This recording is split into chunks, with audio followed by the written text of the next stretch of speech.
எனக்கு குற்ற உணர்வுலாம் என்ன ஆக்கவே முடியாது. நீங்கள் எனக்கு குற்ற உணர்வுலாம் பண்ண முடியாது, ஆக்க முடியாது. நான் ஒரு கொண்டாட்ட பேர் வழி மகிழ்ச்சியாக இருக்கிறதுக்காக பிறந்திருக்கிறேன். எல்லோரையும் மகிழ்ச்சி ஆக்கிறது என்னுடைய வேலை. நான் இன்பத்தை கண்டுபிடிச்சிட்டேன். இன்பம்ன்றது வர்றதோ போகிறதோ கொடுக்குறதோ கிடையாது.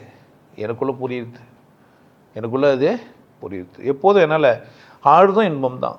இசைந்து இருந்தால் அது பேர் இன்பம். நான் இன்பத்துக்கு அர்த்தம் அப்படி தான் வச்சுன்னுக்கிறேன்.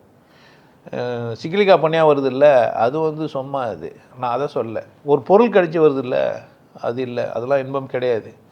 அதெல்லாம் இன்பம் கிடையாது. இன்பத்தில் சிற்றின்பம் பேர் இன்பம் ஒன்று கிடையவே கிடையாது. இன்பம்ன்றதே நன்றி உணர்வோட இன்னொரு அம்சம். ஒரு மனிதன் நன்றி உணர்வோடு ஆகிட்டான்னா கொண்டாட்டமாக தான் இருப்பான். இருக்க எல்லோரும் நன்றி உணர்வோடு ஆகிடுவீங்களா? அதுதான் பேசிக்கிறேன். என்னுடைய பேச்செல்லாம் என் பேச்சு நீங்கள் என்னை நேசிக்கிற நிறைய பேருக்கு நன்றி உணர்வு இருந்தால் தான் என்னை நேசிக்கிறாங்க. நான் எங்கேயோ போகிறேன், என்னை காப்பாற்றுறாங்க, என்னை வாழ வைக்கிறாங்க. எனக்கு ஃபஸ்ட் கிளாஸ் டிக்கெட் போட்டு ஒருத்தர் கூப்பிட்றாரு, நண்டு ஒன்று மூசை எடுத்து வந்து கொடுத்துட்றாரு. வாடா சூதாட்டுக்குள்ளே பற்றி போய் பார்த்துட்டு வரலான்னு கூப்பிட்றாரு. கேமரா டான்ஸ் ஆர்வவில் பார்க்கலாம் வான்னு கூப்பிட்றாரு. இந்த ஊரில் இந்த பொம்பளை ரொம்ப நல்லா இருப்பாளுங்க வந்து பாருன்னு கூப்பிட்றாரு. இந்த தெருவுக்கு போய் நடந்து பார்க்கலான்னு கூப்பிட்றாருன்னா நான் அவ்வளோ இலகுவானுவேன். நான் எவ்வளோ அவங்களுக்கு என்ன புரியுதுன்னா, இந்த மனிதன் நன்றி உள்ள ஒரு மனிதன், இவனுக்கு செஞ்சால் நம்ம எப்படி இருப்போம்?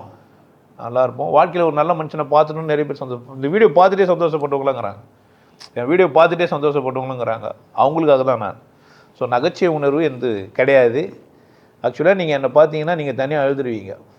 உச்சகட்டமாக என் வீடியோ உங்களுக்கு புரிஞ்சிச்சேன்னா உங்களுக்கு நடக்குது என்னன்னா நகைச்சுவை உணர்வுலாம் கிடையாது, நன்றி உணர்வு தான் வரும்.